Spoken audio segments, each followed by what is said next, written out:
Inquirer.net takes down story on Martin Romualdez reported funding of Tagalog course in Harvard. Speaker Romualdez has neither confirmed nor denied the reported $1 million donation, which amounts to around 10% of his declared total net worth as of 2016. By Carmela Famuena. Philippine Center for Investigative Journalism.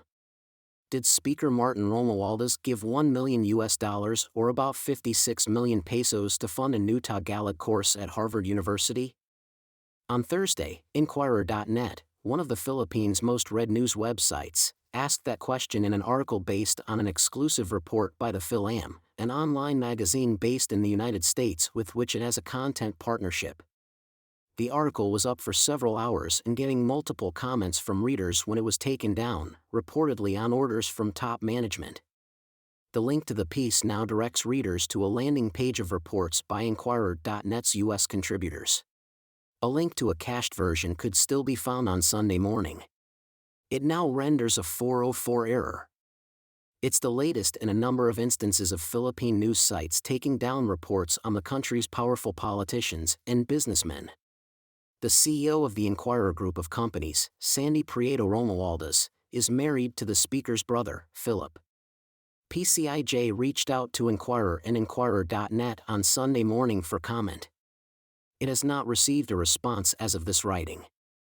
The Inquirer was founded in 1985 in the wake of massive protests against the regime of dictator Ferdinand Marcos, eventually displacing the pro-Marcos Bulletin today as the country's #1 newspaper. Speaker Romualdez has neither confirmed nor denied the donation, which amounts to around 10% of his declared total net worth.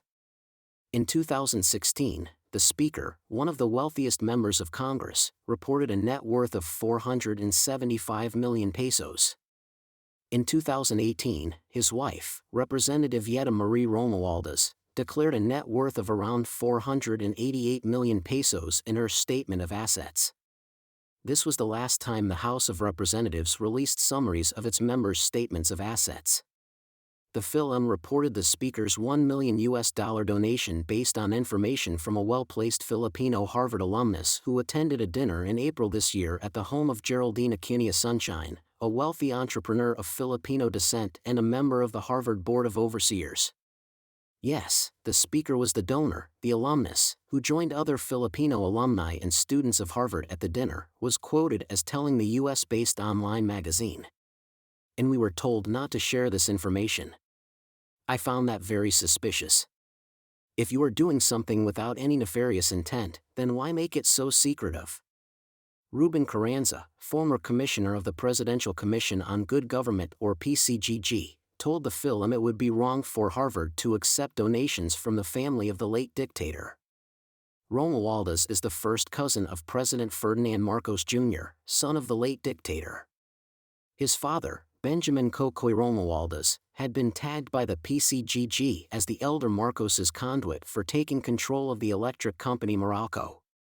A compromise agreement between the Meralco Foundation and the government said that Marcos, through Kokoy Romualdez, used sinister strategies and underhanded maneuvers to acquire the electric company's shares from the dictator's rivals, the Lopez family. There are also cases against the Romualdez family in relation to their assets in mining and in newspaper publishing. There is obviously something wrong if it is true that Harvard accepts donations from families of dictators who are corrupt, whether for teaching Filipino or any other course, said Carranza. Marcos Jr. won the presidential elections in May 2022. In July of the same year, Romualdez was elected Speaker. Shortly after, a bill was filed seeking to abolish the PCGG, saying the agency has not produced significant accomplishment and has outgrown its usefulness. In its 2021 annual report, the PCGG reported recovering 175 billion pesos in Marcos's ill-gotten wealth since it was established in 1986. The fund supported farmers and human rights victims.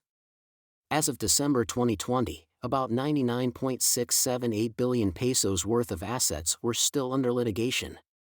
Speaker Romualdez was in the United States in April for a series of engagements with his counterparts in the U.S. Congress.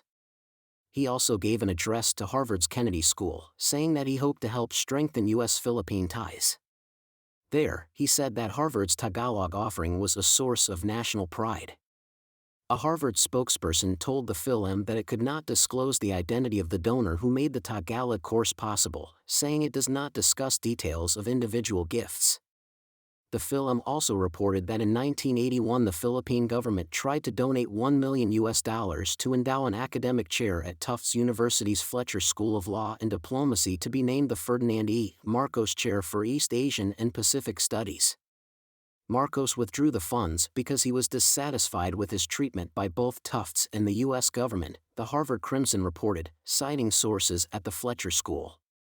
Former Senator Benigno Aquino Jr., the most vocal critic of the Marcos dictatorship, was a research fellow at Harvard's Weatherhead Center for International Affairs. In his fellowship, taken after his release from prison in 1980, he did research on the history of Philippine democracy.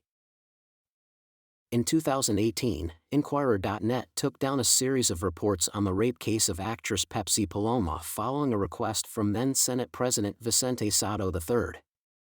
The reports tagged the politician in an alleged attempt to whitewash the rape case that accused his colleagues in the entertainment industry, Vic Sotto, Joey De Leon, and Richie DeHorsey, of raping Paloma. In a statement after the takedown, Inquirer.net said the articles on the Pepsi Paloma case are currently under review and are unavailable at the moment. In 2019, the Philippine Star website, philstar.com, also took down a 2002 article on businessman Wilfredo Kang after he informed the newspaper of the possibility of legal action. Kang, once one of the country's richest according to Forbes, was tagged in the article as the prime suspect in the ambush killing of former Manila councilor Chica Go. The report was cited in a 2012 Rappler article identifying Kang as the owner of the vehicle used by the late Chief Justice Renato Corona. The Rappler report became the subject of a cyber libel case against Rappler CEO Maria Ressa and researcher Reynaldo Santos. In the early months of the COVID-19 pandemic in 2020, Senator Francis Tolentino also reportedly asked Philstar.com to remove a story about his access to rare COVID-19 test kits. His post about his negative test prompted an online uproar because many Filipinos with serious symptoms did not have access to test kits at the time. Speaker Romualdez himself became a key player in the Philippine broadcasting industry following a joint venture agreement between ABS-CBN and his Prime Media Holdings to produce content for radio and cable television. The Romualdez family also owns the national broadsheet Manila Standard and the Journal Group of Publications, which publishes tabloids People's Journal and People's Tonight, among others.